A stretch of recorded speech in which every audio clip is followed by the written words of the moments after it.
이거 뭔지 아시는 분?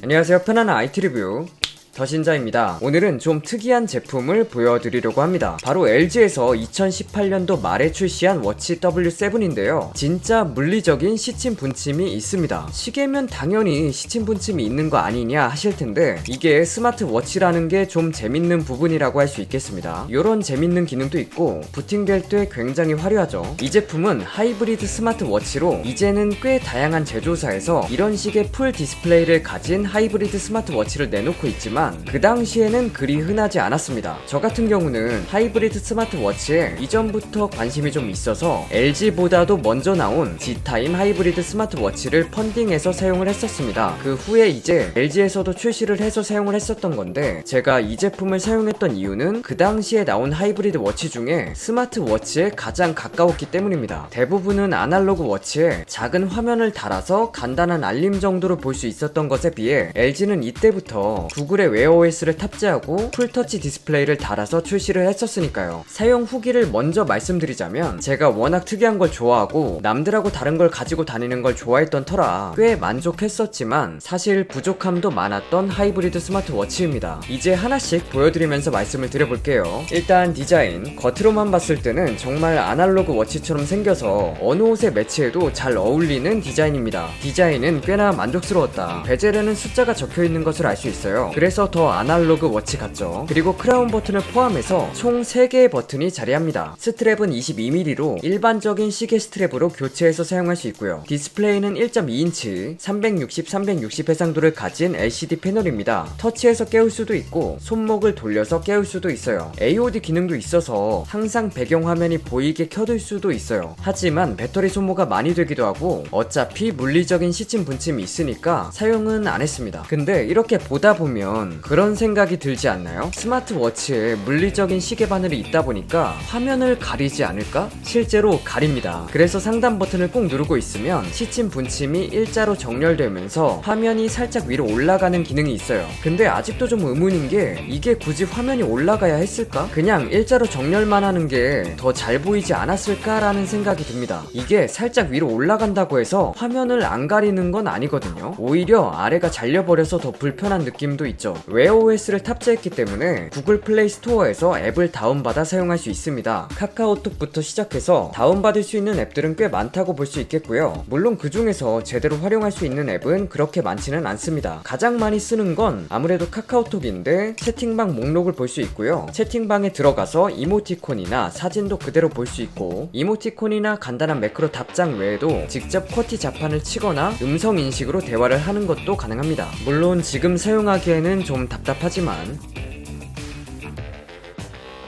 그리고 당연히 카톡 말고도 전화 알림, 문자 알림, 유튜브 앱 등등 알림을 받아서 볼 수 있습니다. 스마트싱스 앱을 설치하면 IoT 기기 컨트롤도 가능하고 간단한 게임도 설치해서 사용할 수 있어요. 기본적으로 스와이프 제스처를 이용해서 사용을 할 수 있고 크라운으로 작동하는 것도 가능합니다. 하단 버튼을 누르면 원래 마스터 툴이라고 나침반, 고도계, 스탑워치 등을 사용할 수 있는 화면이 나오는데, 설정을 통해 다른 기능을 여는 것으로 바꿀 수도 있어요. 그리고 이 제품의 가장 큰 장점이 물리적 시침 분침이 있다는 거잖아요. 그래서 전원이 꺼지고도 최대 3일까지 시계를 사용할 수 있다는 장점이 있었습니다. 스마트워치로는 최대 2일, 그리고 화면이 꺼지고 그냥 시계로 추가 3일까지 사용할 수 있다는 거죠. 혹시라도 충전을 깜빡했을 때 그냥 시계로 쓸 수 있다는 점, 그리고 저스트 워치 모드를 켜면 일반 시계로 최대 100일 동안 사용이 가능하다는 점도 있었습니다. 물론 저는 이 모드로 사용하는 경우는 거의 없었어요. 스마트워치인데 굳이 이런 거죠. 이렇게 보면 물리적인 시침 분침 이 있다는 특이한 스마트워치에 구글 웨어OS 탑재 풀터치 디스플레이에 꽤 괜찮아 보이잖아요. 근데 이 제품의 단점은 심박 센서도 없지, GPS 기능도 없지, NFC 기능도 탑재되지 않았다는 겁니다. 그런데 출고가가 396,000원이었으니까 좀 문제가 생기기 시작한 거죠. 그 당시에 있었던 애플워치나 갤럭시 워치와 비교하면 뭔가 활용할 기능이 없었다고 할까요? 물론 기본적인 알림 받기, 앱 설치 이런 거는 다 되니까 라이트하게 쓰시는 분들에게는 문제가 없었겠지만, 있지만 그러면 가격이 좀 더 저렴하게 나왔어야 하지 않았을까 하는 아쉬움이 남는 제품입니다. 또 충전 방식의 경우 전용 충전 크레들에 포고핀으로 접점해서 충전을 해야 했기 때문에 자석으로 찰싹 붙여서 충전하는 것과 비교하면 좀 불편하기도 했고요. 그리고 셀룰러 모델이 없고 와이파이 모델로만 출시해서 그게 또 아쉬웠던 분들도 있었을 테지만 어차피 뭐 GPS나 심박 센서가 없으니까 셀룰러로 나왔어도 별 의미가 없었을 것 같습니다. 또 저같이 오른손에 시계를 차는 왼손잡이 입장에서 좀 아쉬운 점이 있기 마련인데 이 제품은 뭐 어떻게 할 수 없다는 점도 좀 아쉬웠어요. 오른손에 시계를 차는 사람을 위해 화면을 뒤집는 기능이 들어가 있지 않고